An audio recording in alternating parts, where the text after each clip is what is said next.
దేవుడు కరుణించేవాడుగా ఉన్నాడు. ప్రభు కరుణించేవాడు. ఎవరిని కరుణిస్తాడు? ఎందుకు కరుణిస్తాడు? ఎప్పటి వరకు కరుణిస్తాడు? Praise the lord. ప్రభు నామంలో అందరికీ వందనాలు. దేవుడు ఈరోజు మనకిచ్చిన వాగ్దానం కరుణించువాడు. ప్రభు కరుణించువాడు. కొన్ని వాగ్దానాలను చూద్దాం. ఎఫెసీయులకు రాసిన పత్రిక 2వ అధ్యాయం 5వ వచనం చూద్దాం. దేవుడు కరుణా సంపన్నుడై ఉండి మనలను క్రీస్తుతో కూడా బ్రతికించెను. దేవుడు ఎందుకు కరుణిస్తాడు అంటే మనం క్రీస్తుతో కూడా బ్రతికి ఉండాలి. బ్రతికించుటకే దేవుడు కరుణిస్తాడు. అయితే దేవుడు ఎందుకు కరుణిస్తాడు? ఎవరిని కరుణిస్తాడు? ఎంతవరకు కరుణిస్తాడు? కొన్ని వాగ్దానాలు చూద్దాం. మత్తయి సువార్త 18వ అధ్యాయం 33వ వచనం. దేవుడు ఎందుకు కరుణిస్తాడు అంటే క్రీస్తుతో కూడా బ్రతికించుటకు కరుణిస్తాడని చూసాం. అయితే ఎవరిని కరుణిస్తాడు అంటే మత్తయి సువార్త 18వ అధ్యాయం 33వ వచనం చూద్దాం. నేను నిన్ను కరుణించిన ప్రకారము నీవును నీ తోడి దాసుని కరుణింపవలసి ఉండెను కదా. అంటే ఎవరైతే ఎదుటి వారిని కరుణిస్తారో, ఎవరైతే ఎదుటి వారిని క్షమిస్తారో వారిని దేవుడు కరుణిస్తాడంట. ఎవరిని కరుణిస్తాడు? ఎవరైతే కరుణ గుణం కలిగి ఉంటారో, ఎవరైతే క్షమించే గుణం కలిగి ఉంటారో వారిని దేవుడు కరుణిస్తాడు. ఇంకా ఎవరిని కరుణిస్తాడు? నిర్గమకాండం 20వ అధ్యాయం 6వ వచనం చూద్దాం. నన్ను ప్రేమించి నా ఆజ్ఞలను గైకొను వారిని, అంటే ఎవరైతే దేవుణ్ణి ప్రేమిస్తారో వారిని దేవుడు కరుణిస్తాడంట.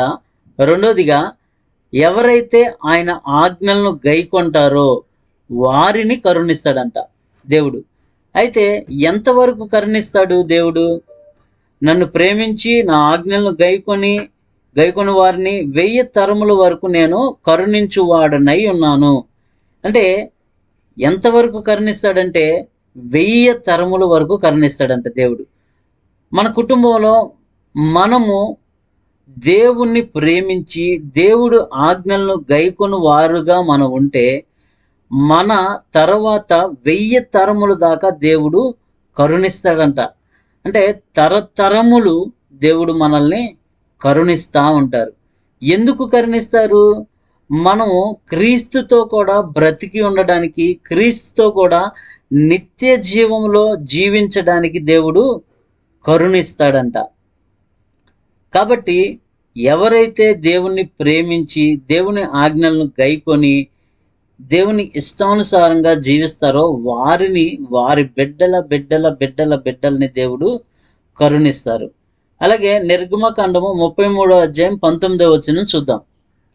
నేను కరుణించిన వానిని కరుణించెదను, ఎవని యందు కనికరపడుదునో వాని యందు కనికరపడెదను. అలాగే యెషయా గ్రంథము 54వ అధ్యాయం 10వ వచనం చూద్దాం. సమాధాన విషయమై నా నిబంధన తొలగిపోదు అని నీ యందు జాలిపడు యెహోవా సెలవిచ్చుచున్నాడు. అంటే జాలిపడుట అంటే కరుణించడం, క్షమించడంలో సమాధాన విషయమై అంట దేవుని యొక్క నిబంధన తొలగిపోదంట. అంటే దేవుడు మనకు వాగ్దానం చేశాడు. ఏమని?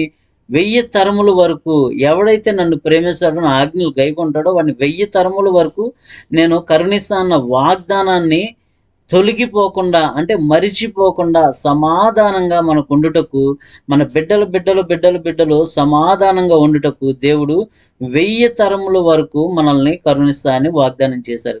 ఇట్టి వాగ్దానం మన పట్ల, మన కుటుంబంలో ఉన్న వారి అందరి పట్ల దేవుడు ఈ వాగ్దానాన్ని నెరవేర్చును గాక. దేవుడి కృప మనందరికీ తోడైయుండును గాక. దేవునికే సమస్త మహిమ, ఘనత, ప్రభావం ఆరోపించబడును గాక. ఆమేన్. ప్రభు నామములో మీ అందరికీ వందనాలు. Praise the lord.